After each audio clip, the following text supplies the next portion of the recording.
people need transparency to feel seen, to feel like they're not insane, like they're not the only person going through this or feeling these feelings.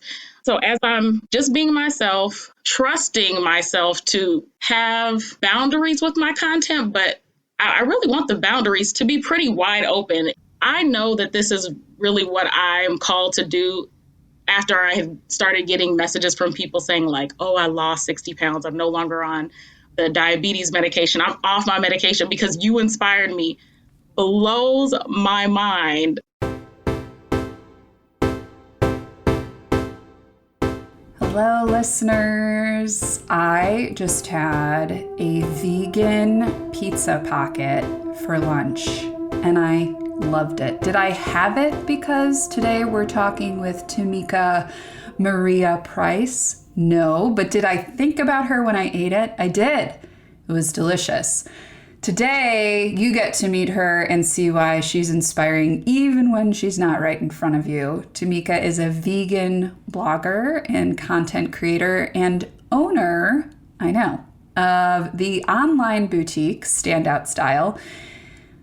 She's just a joyful, wonderful person, a really bright light, which is great because that is her whole reason for being.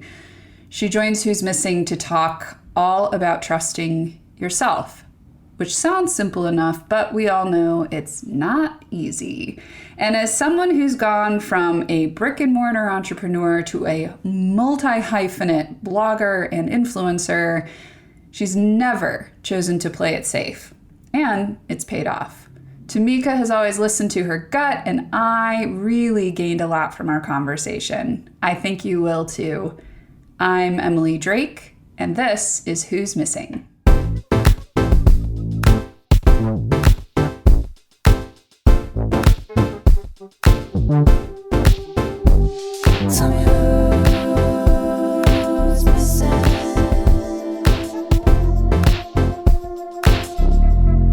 Tell me about your morning. Yeah, I got up. I did gratitude, prayer. Okay. My dog Marley started barking like, woman, if you don't walk me, I'm going to lose my marbles. So I went ahead and walked them, and I just was very intentional about like smiling. Like I was smiling when I walked the dogs. I was smiling when I was like vacuuming the ottoman with all the dog hair on it today, doing because I'm just like, this is all a blessing. Like even the mundane, I'm still all good with it. It's just all good. I'm grateful. So I was noticing at the nail salon this morning, nobody was making eye contact or smiling. And really? Yeah, it's an interesting thing, right? Like I know that for you and I as women, there's some enculturation about smiling, like what it means to smile, all that. Because I really don't think about it that much. It's just my way of moving through the world. And then I think too, when I'm not smiling, people are like, okay, do you want to talk about it? Yeah. Do you have that experience too? All the time. Yeah. People will talk about the RBF syndrome, and I know that I may have it. I kind of have intense eyes and eyebrows sometimes. So it's like, unless you're being intentional about, an ease of your face or a smile, even a slight one, it can look like you're having the worst day in the world and you're just thinking. Just thinking, not smiling. Yeah, I know.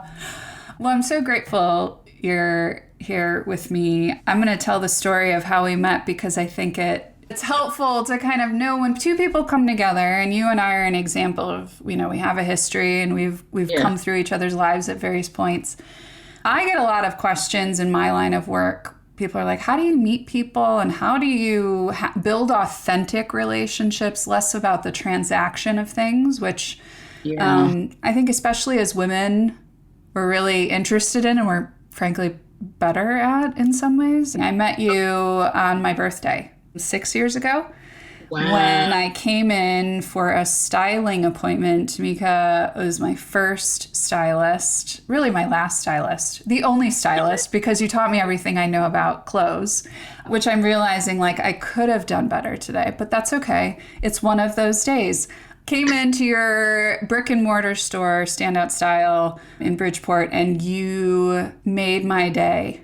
Mm-hmm. And I say all of that to say, we've been through a few iterations since then. We're going to talk about where you are now. It's not every day that you go into a store for an experience and you walk out feeling like you've been changed. And I want to attribute that not to the store, but to you. Tell me what you remember, maybe about us meeting, but about hearing what it's like to just receive that feedback. Yeah, like I've always felt that if somebody is coming through those doors, it's for a reason. Nobody walks through those doors by accident. You and I had been in conversation for a while. So the fact that you were ready to come in that day on your birthday, one, I was excited to meet you in person because we had just like so much email back and forth about your style and what you were looking to do and all that. And you are just like warmth. I know I like emit joy, just kind of just even if I'm feeling down, like that's the thing about joy is like you can still shine through even if you're feeling a little down or whatever it may be. But I swear, I was like, oh my gosh, like I just love her energy. And then that makes me want to reciprocate. So we had a really great session. You were open. You know how we talked about being open to be open. So just being open to, trying different things and seeing what worked, seeing what didn't work. And that was the beginning of like a really cool work into friendship relationship that's evolved over the years with us. Yeah. I mean, so again, be open to being open. Yeah. Right. And as I think about what we're here to talk about today, trusting yourself and the risks and the rewards of doing that. I think that was, a couple lifetimes ago for you. So as I look at you today, describe how you would describe yourself today and what you do in the world. It hit me the other day. If I'm not entertaining, if I'm not educating, or if I'm not inspiring, I feel like I'm not being me. Like I'm usually one of those things or all three of those things. So whether it's like educating somebody on their wardrobe or their style or different things like that, or inspiring somebody through my story, just empathizing with somebody, it's just really just about that human connection. And everybody wants the same thing. Everybody has the same fears, the same doubts about themselves, all that kind of stuff. So it's just like what's our commonality and how can we have this beautiful energy exchange, that we both need at this moment right now. People can find you, so that's good, right? And it's not just on LinkedIn. So Tamika is a content creator, an influencer. I feel like we're all influencers. And so that word, it's like, I get it because this is the world that we're living in. But I'm literally just being myself on camera. And you know what blows me? I've heard this countless times. I don't even have enough fingers. Like people are like, wow, you're really the same person, like online as you are in person. And I'm like, I swear to Bob, I don't know who else to be because everybody else taken. And I'm not about to have a whole nother job trying to pretend while I already got to edit video, come up with recipes on paper. That's what I really don't like. I don't like doing recipes on paper. I'll cook, but it's got to be like, it's a sprinkle of this, a dash of that. I made up that word. But you know what I'm saying? It's just like that to me it's not as draining for me to be on social media as it may be for some of my counterparts. I also think that when you have a feed of inspiration and life, you won't feel sucked dry after you've been on social for 10 or 15 minutes. You may feel inspired, empowered, like, you know what, let me try this mushroom situation, or let me go to the gym. You know what I'm saying? So like, that's what I've guarded my Instagram feed, my social media feed, all the feeds, because we have the power to look at what it is that we want to look at for the most part. Of course, there are suggested, that type of thing. You're like, what's this? Yeah. But energy emits virtually as well. So you have to be careful because that can be making you get into a funk or being sad or whatever. And I can be an emotional sponge. I don't know if I'm so much an empath, if I'm like right on the borderline of that. But if I'm watching somebody and if I see them crying, I'm going to start crying. Like, that's just how I absorb them. So it's like, you really have to be careful and protect that because you have to be careful what you absorb. Yeah, absolutely. Well, let's deal with absorption. Okay. Plant-based Tamika. When I said influencer, that's the handle, that's the username. You know, there's so obviously it's a great username for what you're doing. But I want to kind of stay with like how much of that brand, we talked about this, right? It's a brand, was intentional and how much of it wasn't just being yourself and it just so happened? It has morphed a tad over the years. It started out with me just changing my Instagram when I decided this is the lifestyle that I'm going to lead, that I want to eat a plant-based diet. I already had my falling off the wagon moment when I initially went vegan in 2017, went through all kinds of stuff physically, emotionally. And then when I got back to it in 2019, I said, all right, this is what we're doing here. So I changed my Instagram handle to plant-based Tamika and just started sharing. I didn't have any monetization in my mindset. I just wanted to connect. I wanted to grow in this mindset of no more meat. How am I replacing things? Because a lot of people think that it's about like taking away. It's about implementing different things and trying new things. So it was really for me about getting encouraged, getting inspired. Then all of a sudden I hit 5,000 followers and I was like, oh my God, 5,000 people. I want to see what's going on in my life. Ooh. It's a little scary. And then it just kept growing and growing. And as I'm sharing recipes, and let me be real honest, because I will tell anybody that will listen, like, I swear I do not think that I can cook. Yet and still, once I went plant-based, my husband, my kids, everybody's like, oh, this is so good. So it turned me into like a better cook, which is crazy. I'm still to this day, I'm like, if I have a can of beans, I will be like, okay, what's we supposed to do? Okay. Like I'm gonna read the directions. So I'm trying to get better with girl. I'm like, boil the water for how long? I swear to Bob, because I'm like, I don't want to mess up anything. People are funny about their food, their money. Look. Right. It became like you're watching this happen. You are showing up as like, all right. Myself. And I love that you put a stake in the ground. You're like, this is it. And it doesn't mean that that's all I talk about. It just means that this is one of my content pillars. This is my focus. But I love to be transparent, talk about things I'm going through emotionally, personally, physically, especially when I'm ready. People need transparency to feel seen, to feel like they're not insane, like they're not the only person going through this or feeling these feelings. So as I'm just being myself, trusting myself to have boundaries with my content, but I really want the boundaries to be pretty wide open in relation to like things that I may be experiencing or have experienced personally. So yeah, with that being said, I had reached over 100,000 followers and I'm just like, this is insane. People started recognizing me on the streets and things like that. And around the 60,000-ish following mark, I said to myself, I know that this is really what I'm called to do after I had started getting messages from people saying like, oh, I lost 60 pounds. I'm no longer on the diabetes medication. I'm off my medication because you inspired me. Blows my mind. That to me, it just shows that no matter how many people are in an industry, there's still room for you. No matter how many people there are selling anything, there's still room for you. At some corners, not too far from your house or mine, there's a Walgreens, a CVS, and a Rite Aid. And they all making the money. That's right. And they all got 48 toothpaste. Why we have all these toothpaste? 1,800 mascara brands.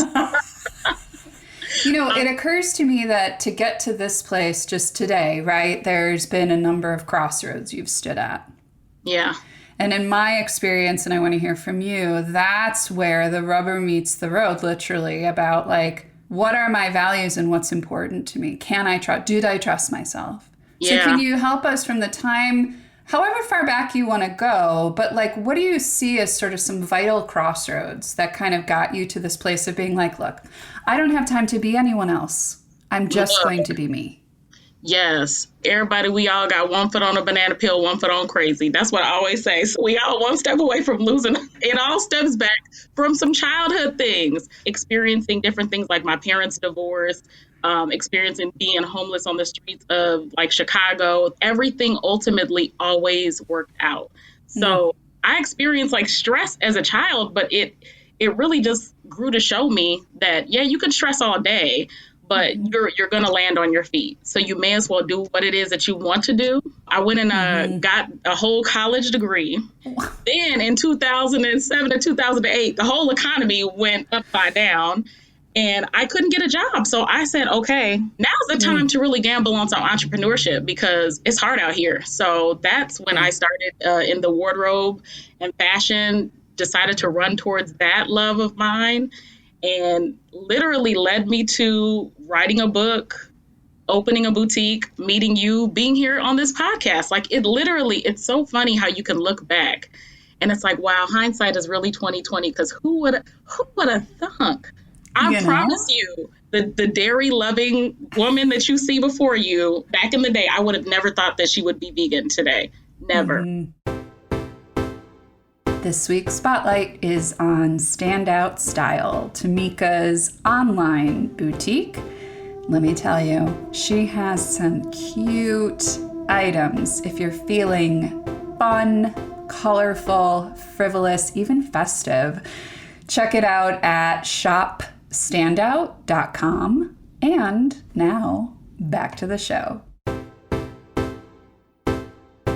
I'm getting clear on what's the reward, because if you could see Tamika, and some of you will on some of the video reels we do from this episode, I mean, to behold you is to be like, I want what she's having. So that's the reward. You get to experience joy, some freedom, some lightness in and amongst all the things of life. I love it so much.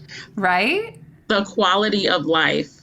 To me, that changed it all for me. Like I was struggling, could not breathe, diagnosed with asthma at 20 something. I was like, this cannot be my life. So I tried to do everything over the counter stuff. I bought a dust, air purifier, everything but changed my diet. And then when I finally did, the asthma completely went away in a matter of a few weeks. And then I slept better. I got my quality of life back. I no longer got sinus infections like clockwork. It was just literally just making that first step.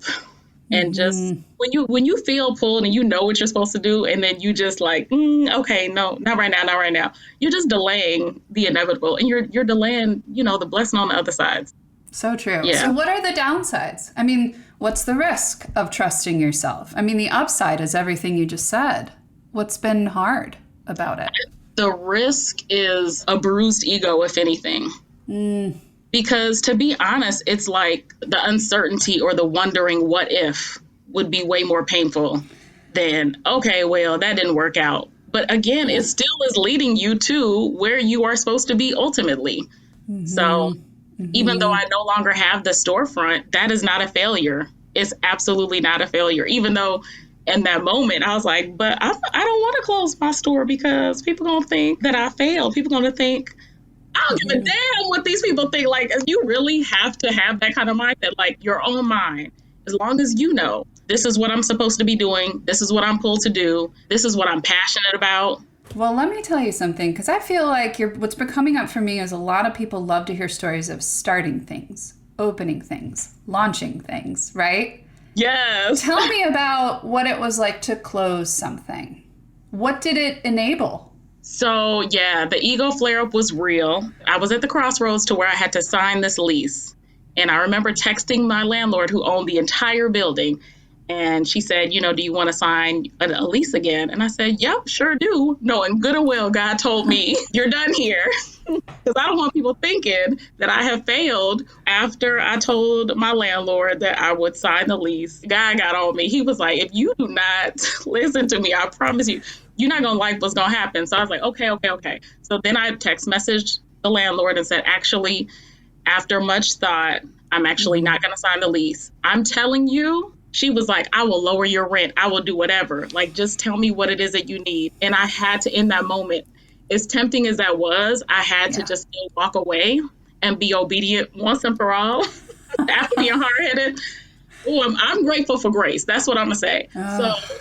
Again, hindsight, less than 6 months later, COVID hit, devastated small businesses like myself, like storefronts like mine, devastated. My mom was in senior living where she was pretty much independent, but I got the phone call, like, we are no longer able to care for your mom. That hit me like a ton of bricks. And then taking it on between myself and my big sister to care for my mom in our home. So I would care for my mom for 6 months. And then my mom, she loves traveling. So we would take her on a plane, bring her over to the other household. She'll have a ball there. But I swear, being a caregiver, poor child, that's a whole nother thing. So trying to be a caregiver and dealing with COVID and, it's just, I'm grateful that I was obedient. So now I see why that was the time to end it. Sometimes your ego will help you, and most of the times it's not there for you. No. I mean, I love this, bringing up just kind of the perspective or the lens at which you look through things, and having a choice to take the road. I was just talking to someone else about this a moment ago. Like, we know, man, we cannot plead ignorance anymore. Yeah. At 40 and 44, I'm sorry. Like, no, you don't see too much. You don't see too much. You know how this is going to go. Now it becomes about choice. And fear and overcoming that fear. Yeah. And knowing that you have to know, like, belief isn't even good enough because there still is some shakeability in that. Like, I have to know that I'm making the right decision here. And I'm telling you, and even after that happened, after COVID happened and all that, I still went through like an uphill of wondering, okay, now what? Don't have this store. Got all this inventory in my crawl space, like in totes. I'm like, what am I supposed to do? Nobody was really shopping. But then people started getting, like, I guess, a little antsy. And then there was a big spike in shopping. So it's like, okay, I'll start to do this online. I'll just focus on online. That's when I came back to this lifestyle, as everything is just like unveiling itself. And I'm just exploring. I'm just going with the things that I'm feeling pulled to do. All of a sudden, plant-based Tamika was born. Now I feel like I have the best of both worlds. I still have my love of fashion. I still get to wear my favorite looks and everything it is that I do, whether it's a speaking engagement, a podcast, foodie video, whatever it is. And I get to, spread basically joy and healing from the inside out. To me, that's what it is. It's not just healing on the outside. It's healing inside. It was mental, physical, spiritual, all the things. What do you observe as you deepen this relationship with yourself? Because here's where I also think there's risk and reward. You get connected to this essence, right? I don't know about for you, but for me, then I know what my boundaries are. Yeah. Then people start getting angry. Yeah. Because they don't like that the answer's no. Yeah, you're acting funny. You damn right. You mentioned your online community, which I know you also parlay into in person. I've seen you out there. You're just interacting and engaged. But how has it looked from, and I know you're a private person, so as much as you want to share, how has it looked with friendships, with your family, to become who you are today? Yeah, my family is super supportive. I'm grateful. They're so supportive. They'll try the vegan foods. Like even after my husband was like, never ask me to do this. And then he like ultimately volunteered to do it. So yes, my son is great. Kids, they're just great. So I feel very supported with this by them. And friends, I feel very supported. Honestly, I have like a very beautiful small group of friends that are all either in this lifestyle together, because one of our friends actually exposed us to this lifestyle and dragged us to all the vegan restaurants. I love it. Like, oh my gosh, this food is actually good. When that's that little petty, actually. Yeah. So yeah, it doesn't have anything to do with me growing as an entrepreneur or anything. I just think that as we grow, certain relationships are just going to die off. Like, it's just like shedding skin, because certain people are in it seasons, reasons, may have only been in your life during a certain patch and were attracted to whatever trauma you were experiencing during that time. A lot of us don't realize some of our friends, we were just trauma bonding, like we both are a mess. Let's be friends. Okay. Right. Yes. That kind of thing. I relate to that. Yeah. When I did that patch of 7-8 months or so with no alcohol, I started to see certain people less and less because, we not drinking, so we not hanging out. Okay. Okay, then I see. But honestly, I want you to do what you want to do. So I know what it is that you want to do. I don't want to coerce anyone to do anything that they don't want to do, to be anywhere they don't want to be. And that goes with everything. Personally, professionally. Yeah, don't do me any favors. Do what it is that you want to do. And in that way, I know. Right. There's a influencer, content creator. He's a therapist that I follow who just said last week on TikTok, he said, people pleasing is manipulation. And didn't the whole community sound off for this very reason? Just what you said. I want to say this too, as we're talking about trusting ourselves. Like, how can you trust yourself if you can't hear yourself? You know, and so many leaders I work with are moving so fast and executing, right? There's always shit to do. Always. Yeah. When I say that one of the key ingredients to being a successful leader is to reflect, people are like, I don't have time for that, you know? And I'm like, oh no, you have to make time to think. Just sit back and think. Most of us don't even take time to sit back and just have an original thought, which is crazy. So thinking, take time to manifest, take time to envision the future. How else are you going to know what you're working for? It cannot be about these 12 damn emails in your inbox. It really cannot just be about that. Right. I mean, looking ahead, right? And you think about what got you here is wanting to be healed. You are healing actively. Yeah. That, to me, won't stop for you, I don't think. You'll continue healing. But how are you thinking about the future? I feel like my mind is going to be blown, and I'm just trying to, like, brace myself for this. Yeah. Because it's just been so much in like a short time, because I do feel so connected to what it is that I'm doing. Doors are opening pretty quickly. You have to trust yourself. And with trusting yourself, sometimes that means knowing your worth and knowing when to say no to certain things. So when that yes time comes, you are fully able to dedicate that time to that. Mm-hmm. So I just turned down like a big deal that just didn't feel right. Everything in my mind wanted to say yes to this deal. Yes. Yes. But it was just nagging and pulling at me like, you can't do this. So I had to examine that. And I had to say, am I saying that out of fear? Or am I saying that out of like truly feeling that? Because sometimes fear will, try to sabotage you and sabotage your next steps and your greatness and things like that. But I, after many conversations with myself, with husband, everything, I was like, no, this just is not for me. So I passed on.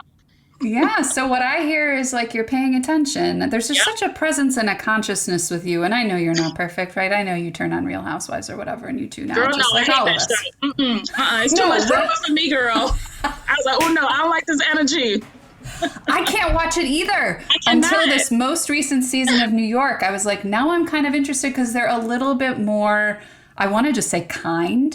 But okay. All and of that. See, that's what it's about for me. I'm not about to watch anybody flipping over a table. I don't have time for that. No, please no. We don't need to go seeking that out. I mean, no shade to people who watch, but when you think about the future and you think about, okay, I get this. I was just listening to a podcast and the former chief marketing officer of Crocs was on this podcast. And you know Crocs, man. Mm-hmm.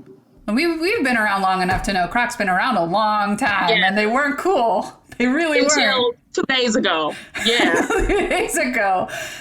The reason he took Crocs in a completely different direction, thanks to an intern that worked for him. She had the idea to show him Post Malone wearing Crocs. Mm-hmm. And he was like, there's something here. And there you go.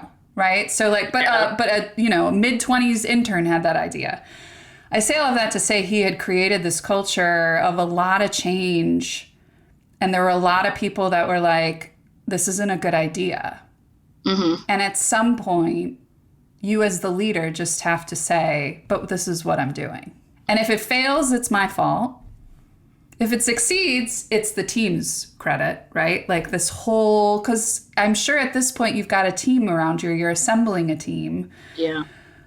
But yeah, as you envision the future and you think about what success could look like, what I hear you saying, and I want to get your final thoughts on this, is like making an impact, helping people heal on a bigger platform. What do you envision for yourself? I want to give you the most specific, like down to the color socks I'm wearing type of vision. I know. But I'm telling you, I want to be a conduit for people to think bigger, to think outside the box, to be willing. And that goes just not just with, a plant-based diet or eating healthy, literally just about being who you are and who you're meant to be.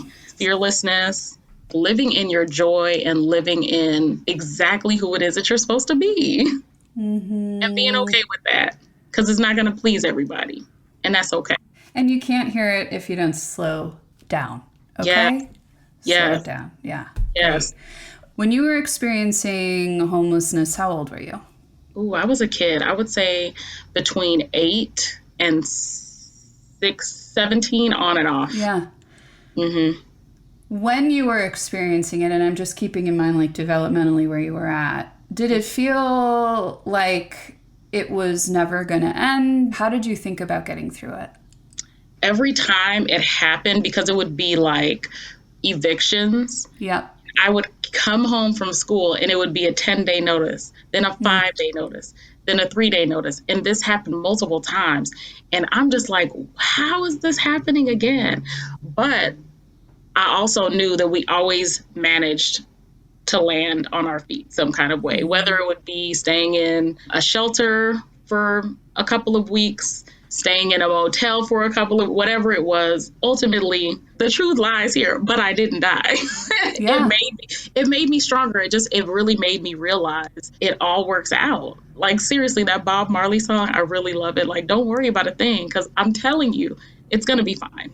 So I want to bring it back then to community as we wrap up. Because to me, that is, as you talk about coming in and out of that reality, it wasn't so much about like where you were living or what you had or like, the goods in front of you. It was really about being with yourself and with your people, right?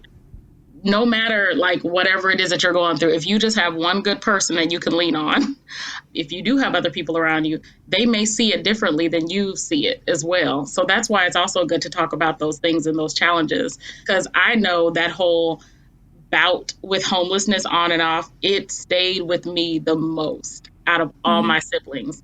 I'm sure it affected everyone, but for me, I think that it really just ingrained the way that I think about life. Like, I think that it really put a stamp on it for me, that you may as well chase what it is that you want, because it's gonna work out regardless. God got you. It's all good, but you didn't die. Right. I mean, cannot emphasize it enough. Yeah, and I don't look like what I've been through. Thankfully. Yeah. It's just so much of a mindset game every day. It's like you really have to stay on top of that. Literally, whether I think I can get through it or not, like I'm gonna be right. Tell us about Plant-Based Tamika. Where can we find you? If you're on Instagram, you can do the @Plant-Based Tamika, Tamika. But everything is plantbasedtamika.com. Like, you can see everything. My YouTube, all the socials at the top right corner. And then is there anything else you want to lift up? I mean, there's so much you've given us today, inspiration wise, but also action wise. Like, is there something you want to tell people to do or invite people to do, and something you want to say to inspire? I want to invite people to do something. You would write down 3 things that you're scared of and 3 things that you're going to do to challenge that. In 1 month, because it could be something small. You just have to keep pushing yourself and showing yourself like, okay, but I'm not dead, but I didn't die. You're right. Still standing. It's really the truth, because I really do feel like ultimately so many things we do not take action because we're in our own heads, and we're in our own heads because we're afraid. I have to say this, forever fan of yours, the way you look, can you make someone feel anything? The jury's out. We know this, right? We're in charge of our own feelings, but you really made me feel beautiful and capable. You're doing that on such a scale now, Tamika. Like, I'm a huge fan, a forever fan. I think not so much of like you and the image and like what people see, but just like who you are, you're making a big impact. Yeah. So cheering you on. From this, the meat-filled side of town, Tamika, by the way, she will not judge you based on what you eat. I'm not going to judge. Because I was there. Like, I was Because that's there. what people say about vegans. Yeah. And you're not like that. Yeah. I was the first 2 weeks of it. That's when you're the most judgy, How can you eat that? How could you eat that? Meanwhile, you got to let people come to it themselves. Yeah. Like, otherwise, it's just like it won't last. Right. I always talk about the why. You got to know your why for whatever it is that you're committing yourself to. Brilliant. Thank you for being with me. Thank you for having me. Ooh, I'm just so excited to continue to be a fan and a friend. I love you. Thank you. I love you. I hope you all feel as inspired as I do. Trusting yourself has all reward and a little risk. Don't forget to subscribe and check us out on Instagram if you want some BTS content. You can find us at Who's Missing Podcast. See you next week.